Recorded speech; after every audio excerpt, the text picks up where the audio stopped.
I'm Matthew McCabe. Welcome to Miracle Voices. Each episode, we will be delving into stories of forgiveness, healing, and transformation that have come about from integrating the principles of the book A Course in Miracles. If you want to learn more about A Course in Miracles, visit www.acim.org. If you'd like to visit the Miracle Voices site, please go to www.miraclevoices.org. If you feel inspired to make a love offering, please visit us at miraclevoices.org/donate. All donations go to support the work of the Foundation for Inner Peace, the publisher of A Course in Miracles. Now here's your program. Hello, everybody, and welcome back to another edition of Miracle Voices. This is your co-host, Matt McCabe, here with my co-host, Tam Morgan. Tam, how you doing today? Doing well today, sitting in the fog. Metaphorically, physically, whatever you want. And literally, too? Is it foggy there in the Bay Area? Yeah. Oh, I forgot to say that. Literally, yes. Okay. And welcome to our guest, Stefan Bolz. Stefan, welcome to Miracle Voices. Thanks so much for having me.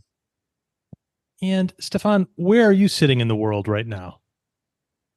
I'm in upstate New York, Hudson Valley, which is about 70 miles from Manhattan, north, just along the river. We're about 10 minutes from the Hudson River. Okay. Wait, and just because you have a little hint of an accent, where are you from originally? I'm originally from Germany. Thank you. Oh, this will be great when we come to comfort food time. So I'm glad you mentioned that. Oh, yeah. Okay. And well, Stefan, why don't we start with how A Course in Miracles came into your life? Can you tell us how that happened? Yes. So I think I was in my mid-20s. I had started to read esoteric literature. I was basically, I had a really nice life. I was 22. I had a child on the way, a baby on the way. I had a good job. I was in the army. And I drove home on a Friday afternoon and some traffic jam, and it kind of hit me. This voice inside me said, "This is it now. You know, is this all there is to life?" And so I'm gonna be, we're gonna have a baby, and then we're gonna go to my wife's parents for coffee on Fridays, and it's just it just hit me that there must be more to life. And the next day, somebody gave me a book about the unconscious mind, and I started reading all the esoteric and New Age books that I could possibly read. And then amidst that, maybe a year or so later, I ordered a book about psychology of love in my local bookstore, and the wrong book came. And the book was called The Heart of Healing by Jenny Wright Davis and Bruce Davis. And they talked about, did you know it, Pam? Yes. Yeah. I know. So. Right. Yeah. So they talked about their journey with spiritual journey and how they met and all this stuff. And then it came to the first quote, which is the one where it says, you cannot understand how much your father loves you because there is no similarity in this world. I don't know the exact quote. And I just started crying when I read it. So I just finished the book, and there were so many quotes in it. And then I started, there was no course in German. The translation wasn't done. So I was trying to read everything I could. Jerry Jampolsky was the big one. And then later on, Marianne Williamson. And I sent cookies to the publisher in Germany, to the translators, and said, hurry up, I want the course. Because I got the English version and it just didn't mean anything. I tried to translate it and I was like, you know what? I have no clue what this means, but I know this is my path. That was all I could kind of say and do with it, because I really didn't understand anything. I tried to translate the miracle principles and like, what is this? I had no clue, but I knew this was it. So I gave away all my other books, and I wrote a letter to the publisher with cookies in it in a That to package. Heinz? Was that to Heinz? This was Greuthof. Right.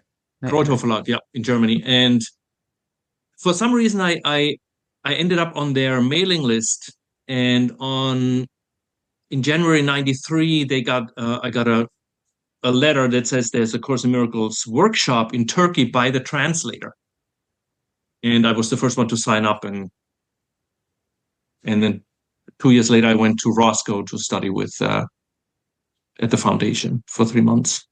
Oh, And that was wow. kind of the beginning. That was the beginning of it. Yeah. That's great. Well, what was it like at Foundation for A Course in Miracles, Ken Wapnick God. and Gloria Wapnick's study retreat center? How was that? So, all the things I thought it would be completely were blown out of the water the first 2 days. First of all, Tam, there was fog also. There was fog on the lake the first 2 days, and I didn't see anything. I didn't see outside my window.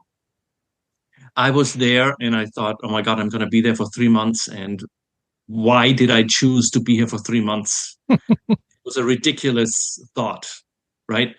I met a bunch of people, but it was all very quiet, and Ken wasn't there, and there was no workshops yet. But then the fog cleared, and it was really beautiful. But in short, it was a life-changing experience, because it wasn't anything. It wasn't really a spiritual place. I'm not sure if I say that correctly, but Yeah. there was no bling. There was no kind of additional stuff. It was basically a campus. You did your own study, you go to the classes, you did your own study, maybe you go out with some of the course students, but it's the focus is on self-study with the course. And once in a while, Ken would have a list of times and days where he was available, so I put myself in there a couple of times, and it was truly that if you were talking to him, or I was talking to him, for like 1 minute, his slots were like 2 minutes long, right? It wasn't like a long conversation. It was 2 minutes long. And I left those encounters, and I felt waves of love just, crashing over me. It was just a very intense on that side, the plus side, but also it just brought up so much stuff. I was basically reading in the course about 5 hours a day. And that takes its toll. After the first month, I was there. I mean, there was a lot of stuff that's coming up for me there. A lot of good experiences, but also a lot of guilt that I kind of looked at, and some situations when I was little, when my parents got divorced, and with Jesus. And it was a very intense time. Oh, wow. Well, that's great. That's great. You had the opportunity to do that for 3 months. That's incredible. Yeah. Wait, and what year was this? That was 96. 96. Yeah. And they just started a year before to have up to 1 year long stays. You could be there up to a year. And you would be in the little motel, and you do your own thing, but you go to the academies and the classes and all that stuff, and you talk to Ken once in a while. But there was they just did it, and I think a year later they stopped it. So I just snuck into that window of like, oh, I can be there for 3 months, and then while I was there, I thought, oh my God, I have to be here for 3 months. It was definitely both sides of the spectrum. So you saw a lot of classes taking place and people coming and going. When you look back on it, do you see any themes of what people struggled with and maybe perhaps had breakthroughs, or were able to get past? I mean, I really don't know. I'm not sure. I was so in my own process that, I mean, I had a lot of contact with people, but it was also, it was the third year of my course, that I knew the course. So it was all very new and very intense for me. So I didn't really have any kind of sense of your surroundings or I what was was going on. Yeah, I get it. yeah, no. And you sit on this incredible, beautiful lake, Yeah. and I felt sometimes devastated, because of the material, all that stuff it brought up. So it was very interesting for I sure. love that you said that reading the course 5 hours a day took its toll. Yeah, it It's a did. great way to say that. Yeah. And your description that it wasn't a spiritual place. So it sounds like your perception of it was that it was more an academic place, right? Can you So say that? yes, so basically what I think it was, and Gloria said that so they had groups every week with this one staff member, so we attended that, and sometimes Gloria, was there, and she said we don't boost anybody's ego here, and I realized that is exactly what that was. There was no fluff. It was a very stark Mhm. situation, because everything else would have been a distraction, I think, for the study. It was very clear, it was very clean. There were very little distractions. There was one room that had a little TV in it, and once in a while we would watch a movie. And there was library with Ken's library and Mhm. such, but it was very just you and Jesus. There was not a lot of distractions. I mean, you could take a boat out on the lake and stuff, and in the summer we did that once in a while, but it was really focused on your own process. You know, there was not much other stuff Yeah. going on. There was no circles with hand holding and chanting and all this stuff. There was none of it. Yes, It was it was basically, in a way, the difference between a David Hoffmeister group where they watch movies for the course, of right, course, right, and have all the music and all right, sorts of other stuff versus Ken, who had been a monk, right, exactly. And, and his and you could style feel it. was You could feel dark it. and monk and Yeah, very crisp and clean and nothing else. Just nothing. Spartan. Yeah. Yeah, yeah, yeah. And we were happy. We were happy to have we would watch a movie, like, oh my God, movie night, and we yeah. would look forward to it because, like, oh, I have to get away from all this material to do something in the world. Yes, Yeah. Oh my God. strong Yeah. intellect. Yeah. Mm, Well, nice. well, Stefan, we'd love to hear a forgiveness story if you'd like to share one. Yeah. So basically, I mean, everything really that this was the focus there, and so when I just have to go back a couple of years to connect it to the time in Roscoe, because that's where that happened. In my 20s, I was in a lot of pain, and it started out as almost like a toothache that was barely noticeable, and it increased and increased, and then I met the course, and I also at the same time walked over this flea market in Germany, and I saw this massive, very cheesy painting of Jesus on a hill praying to, the moon was there, clouds. It was very cheesy painting, but I had to buy it, so I bought it for like 5 Deutschmarks. I put it in my room. It was huge. I'm like, why did I do this? But as I went through this one phase where I was in a lot of pain, I found myself below it. I was kneeling below it. I was lying in a fetal position below it. I said, please, take this pain away. In the initial stages. So initially, Jesus was kind of almost like my dumping ground for, I'm not feeling well, and I'm giving you everything that I'm, like I didn't take responsibility for what I felt. I was just like, I feel bad. I feel bad. This, take this from me and all this stuff.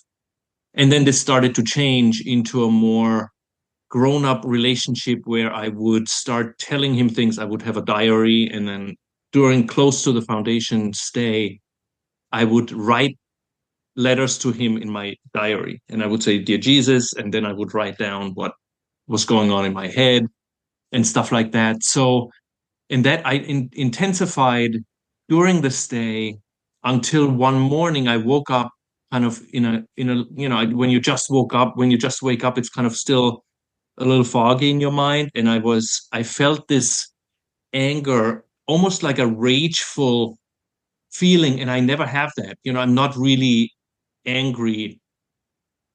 So I wanted to kind of stop it. And then, being a quote unquote good course student, like, oh, no, anger and stuff. So I said, you know what, let's just see where this goes. So I had this image in my head where I would exit the door of my room, and it was like a motel with a long balcony, connecting about maybe 12 rooms. And I was going out on the balcony, and there were people on the balcony, and I don't know what came over me, but in my mind, I was throwing them over the railing. I was beating them up. I was pushing them back in the room. And I went from one door to the other, and people would come out, and I would go crazy and push them away and move to the other end of the balcony. And then I saw Jesus standing at the end, and he was dressed 100% like you would expect him, right? A little robe with a little, sandals and whatever, very Jesus-like that we knew from Christianity. And I had all of a sudden a sword in my hand. And I hesitated for 1 second, and then I said, you know what? I didn't really say anything. And the first thing I did was I cut off his head with the sword. It swung, and I cut off his head. I cut off his arms. I stabbed him a couple of times. And as he collapsed, I kind of rammed the sword into the porch, and it had like a wood floor. And I was so mad. I rammed the sword into the ground, and I could see it swinging back and forth from the force. And then suddenly roots grew out of the sword at the bottom, and they kind of mingled into the ground. And then the sword changed into a lily, and it had the widest blossoms. And I turned around, and then he stood there. And he said, "You can't kill me." And then I started to cry in my bed when I was lying in bed, imagining this, and we hugged. And it didn't register yet what that meant.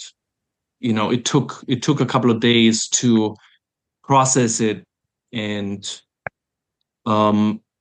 to realize, and this basically changed my whole trajectory of my life. I went back to the US, 5 months later, and that's why I came here. But at that moment, it was just the profound knowledge that, even though we try to kill him every day, when we go to the ego, we try to deny him and destroy love all over, it won't work.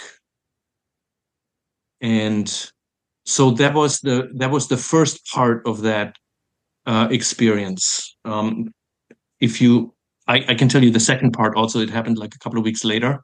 Sure. So the second part was I met my now ex-wife there, and she was also a student. And we were, I don't know, I think we were she had a tiny little apartment, and she was there, and she was studying. She went to the academies and stuff like that. So we were in her apartment, and we were talking about the course somehow.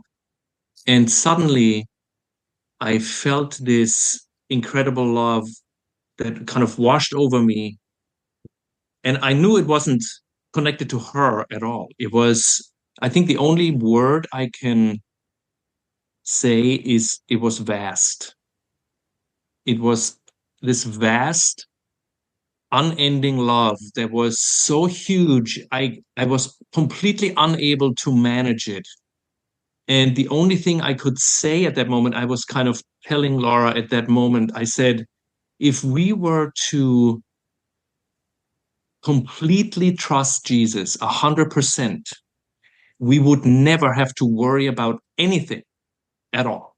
At all. I mean, there would be zero worry. And I knew it was true at that very moment.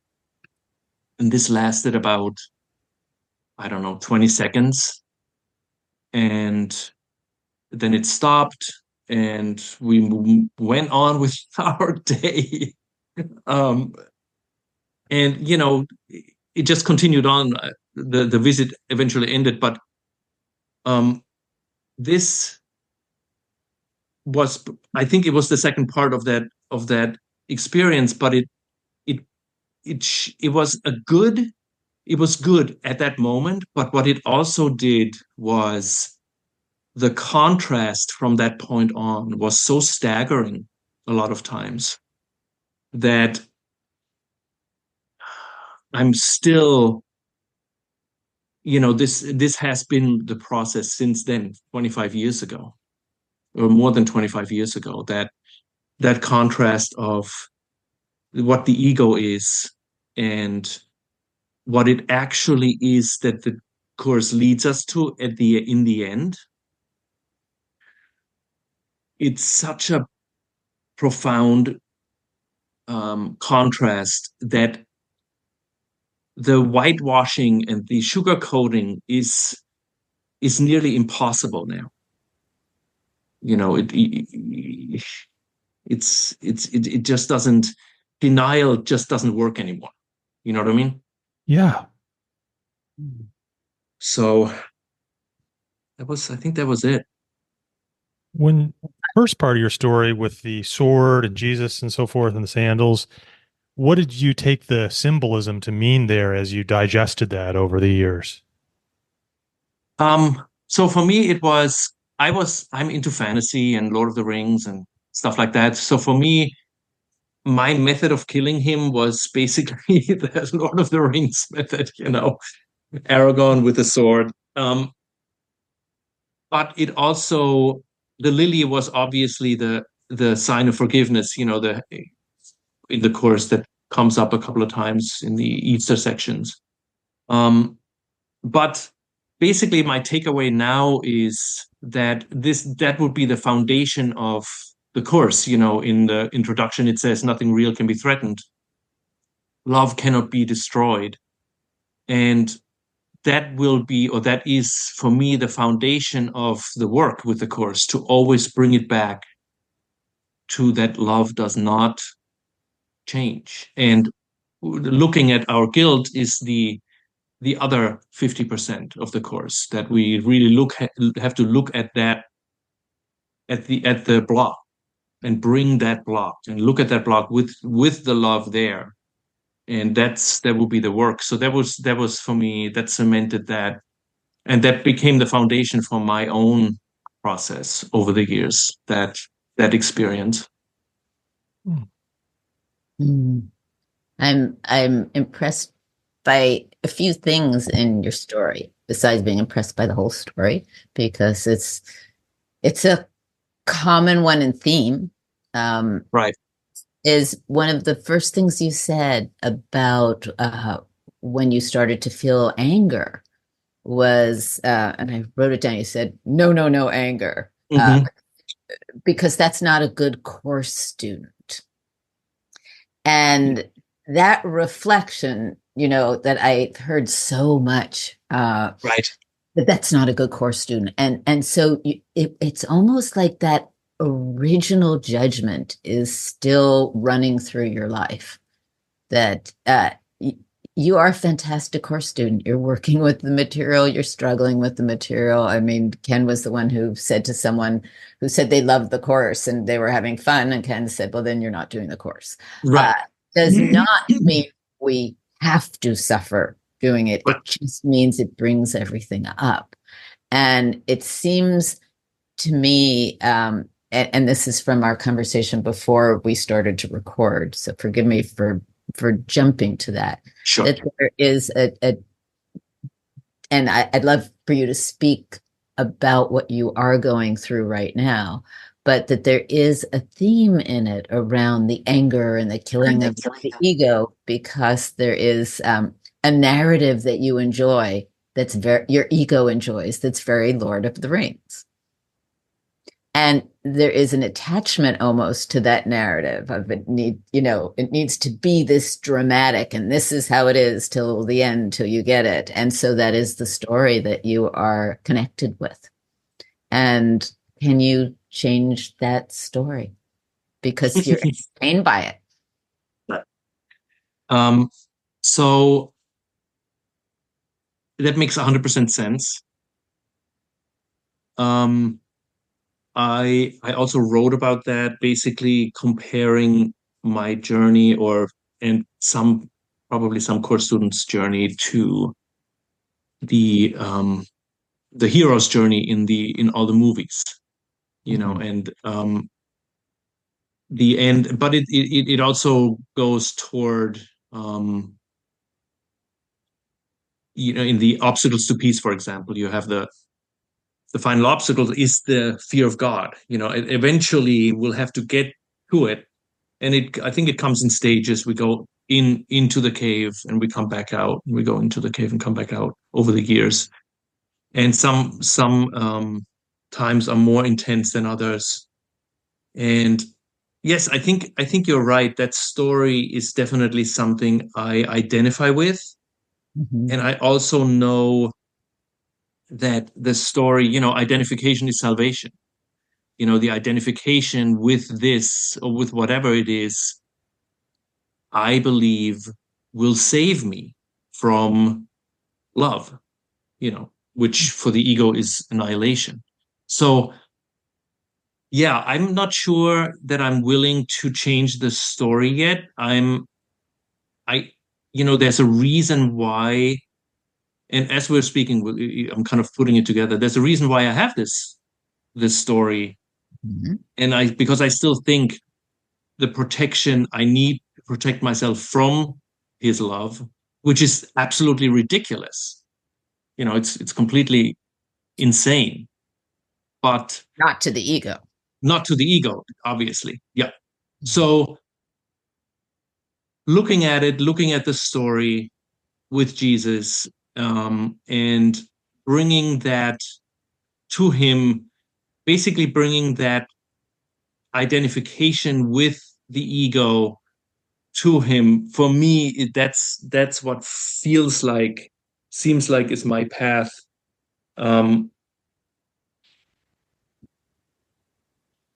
Yeah, I think that's it. I mean, it's a good a path as any and as good a story as it. But I would love for you to, just for a moment, if you don't mind, talk about what, after 25 years of this study, you are experiencing now. Okay. So basically, I think what I can say is that I'm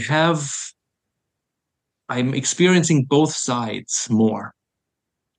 And there's this line that I can't verbatim get it back to you, but it's basically says, if you have when you have at last looked at the ego's foundation, you have also looked at ours. Jesus says. So that's what I think is happening, or it has come to over the last couple of years. To the ego becomes more intense, but also the moments with Jesus are much clearer and somewhat reminiscent to that first.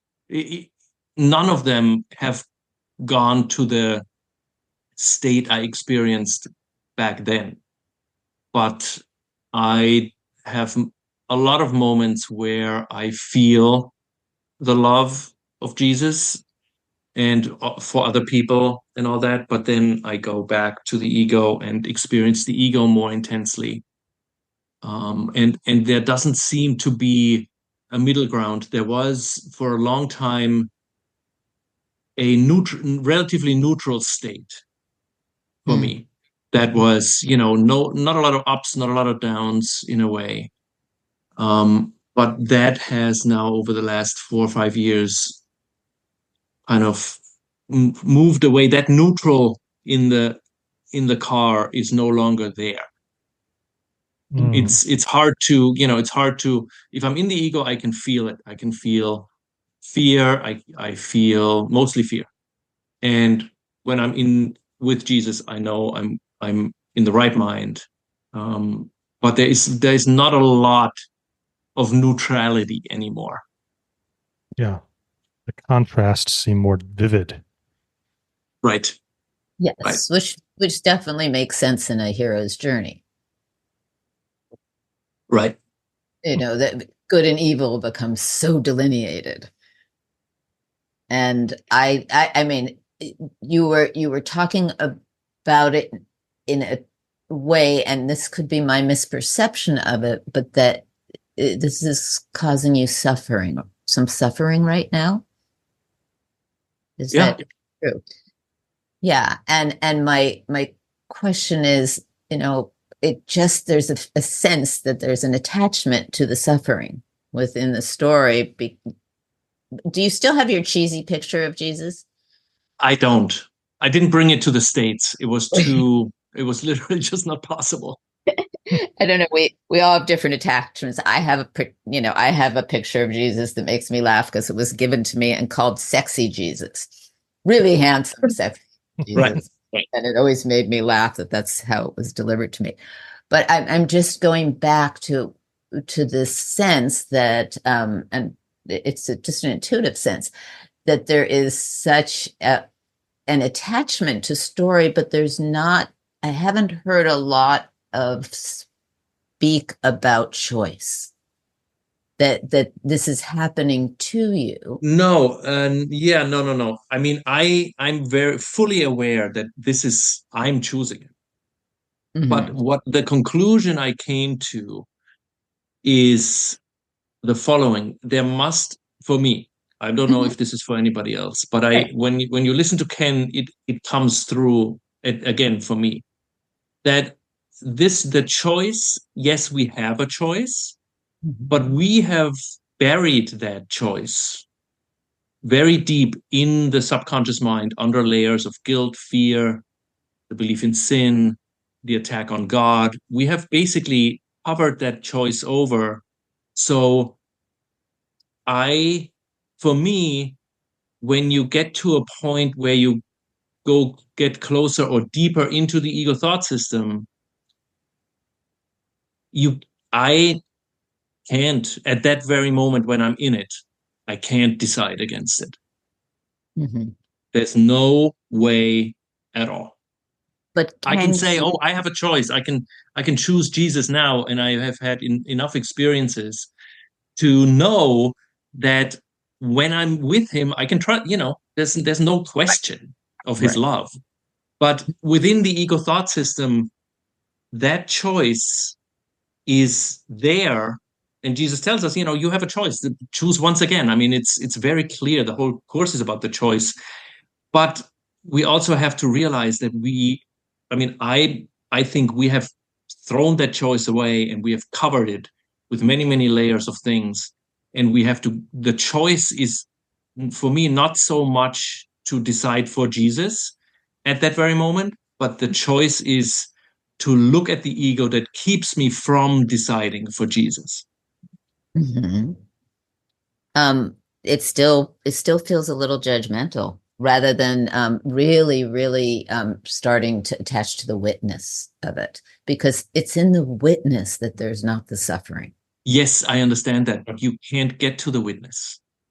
When you're in the cave and you're looking at the ego's foundation, you can't get to the witness. I mean, I can get out, obviously I can get out once in a while, but I think the choice at that very moment, of course it's there, but if I wanted to get out, and if I wouldn't be afraid to go back to Jesus, I would do it. Yeah. So the judgment comes from fear of the love that is there. You know? The only thing that I know to do, and this is not unfamiliar to me, what you're saying, so the only thing that I know to do in those moments is to ask for help. Yeah, and exactly.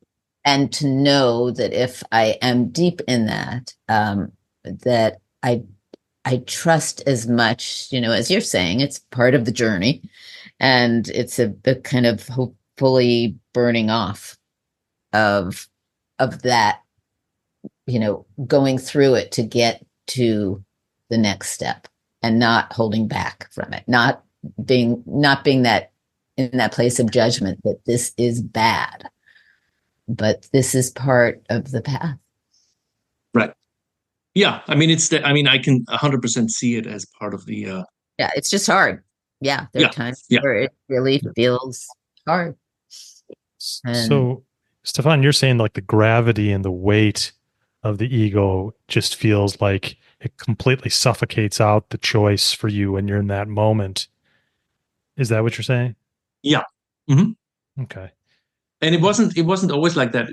I had years of quote unquote light choices where I could go to Jesus and he would be there. And now that I have kind of the last 5 years really focused on just more looking at the ego, the easy choice is no longer there.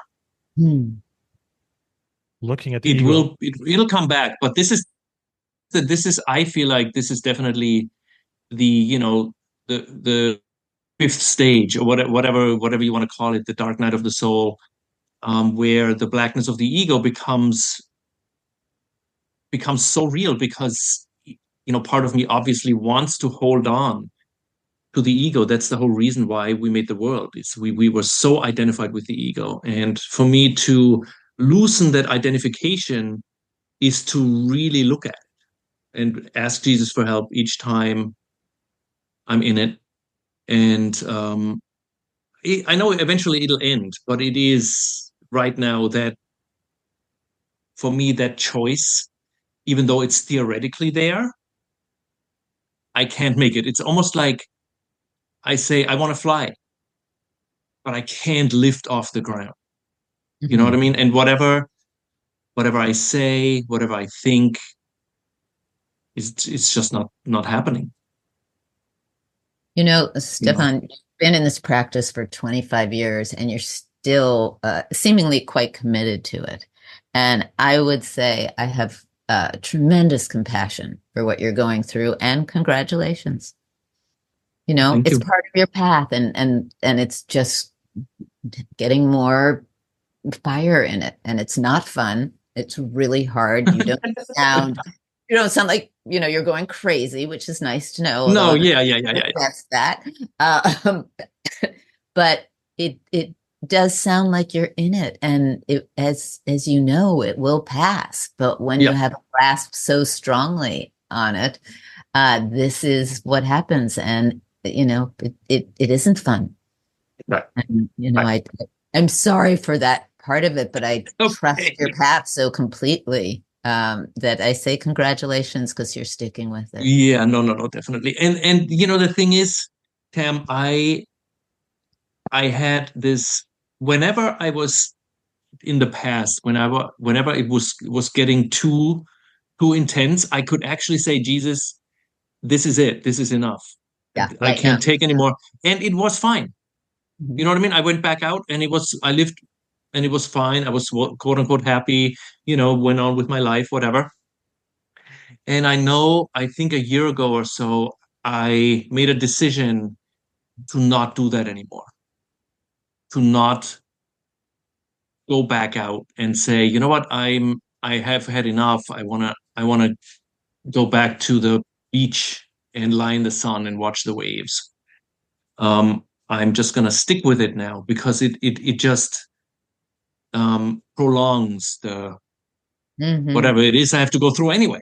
So that was I remember that day when I made that choice, and since then I have not said it. I have not said, Jesus, this is enough. This is too much. I want to go back out. I get days where I'm 100% no fee, nothing. I'm just fine.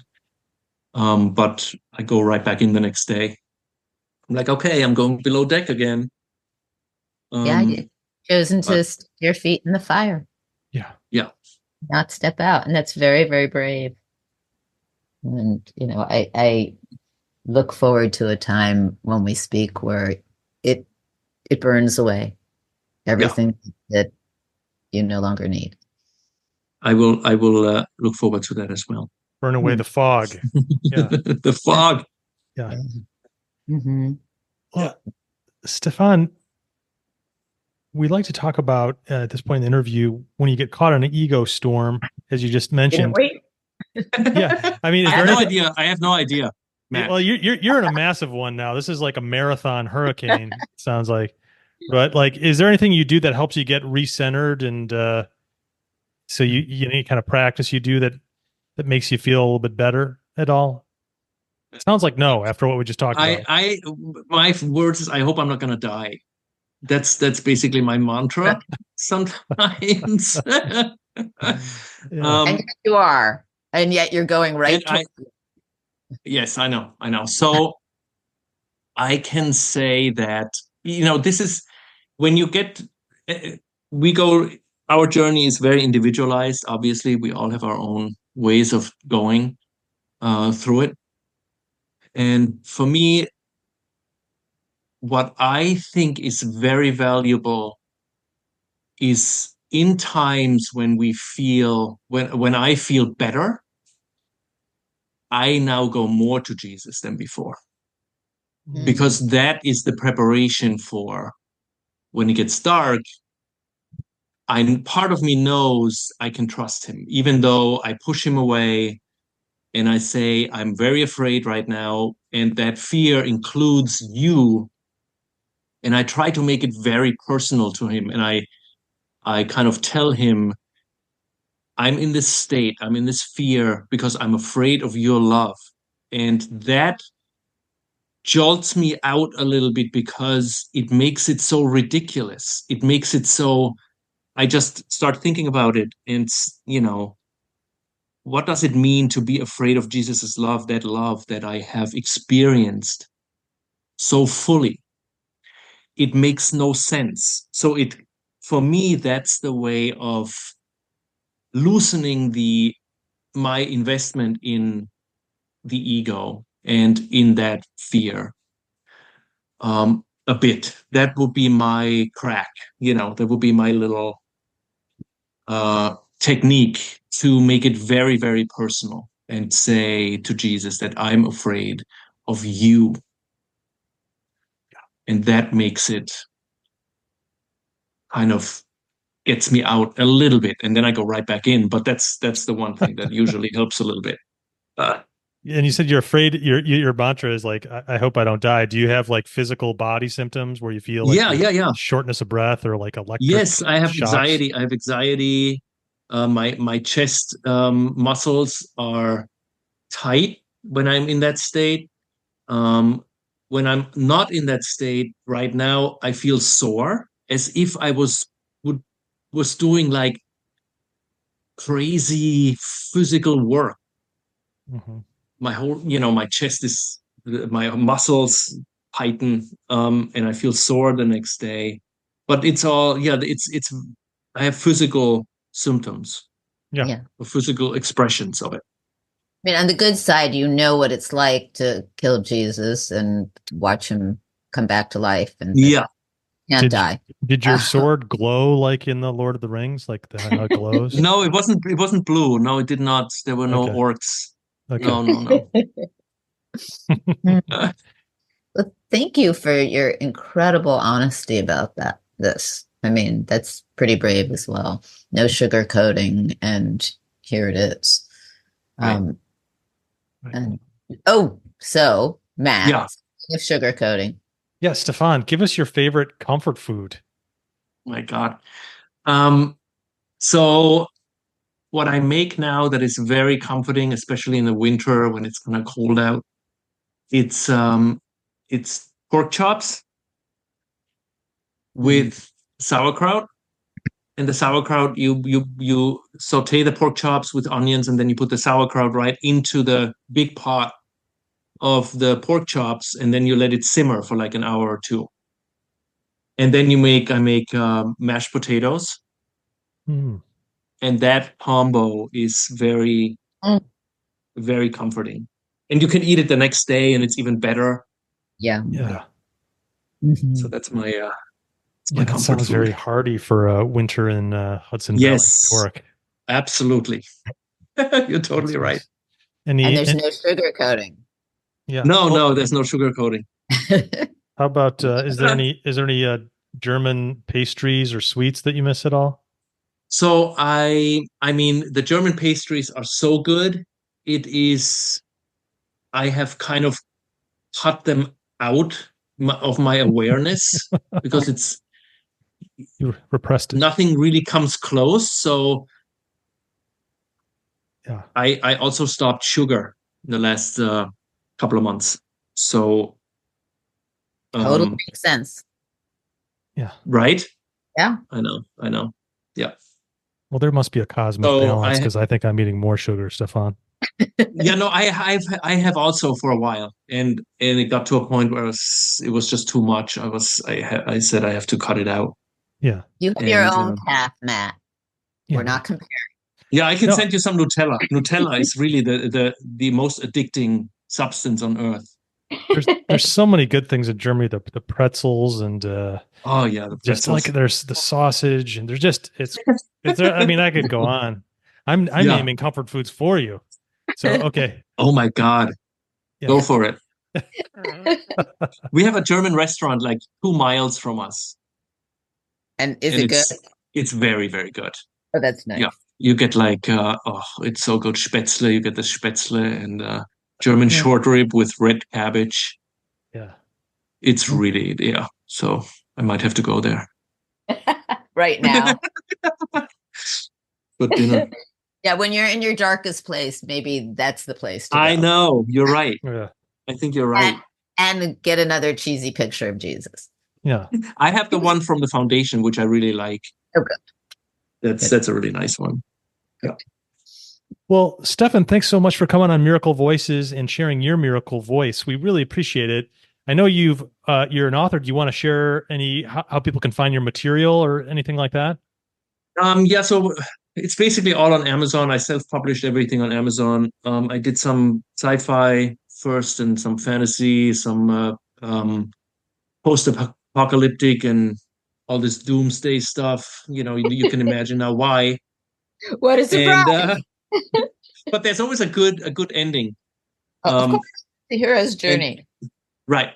And then I wrote a book, My Life Without Jesus, and out is in parentheses. That is kind of an autobiographical journey with the Course, and then 2 others that are The Healing of Fear, A Journey Through A Course in Miracles, and they're all on Amazon, so you can out there. Okay. Well, thanks again, Stefan. I hope you make it out of winter there. I know it can be a little dreary at times, but what a great place to be. We really appreciate you coming on, and thanks so much. Thank you. That metaphorically. You what? I repeat what Matt just said metaphorically. You're in winter. We look forward to you. Yes, to the that's spring. right. Groundhog. I appreciate it. Thanks so much for listening today. Please subscribe to Miracle Voices by hitting the subscribe button on your podcast app.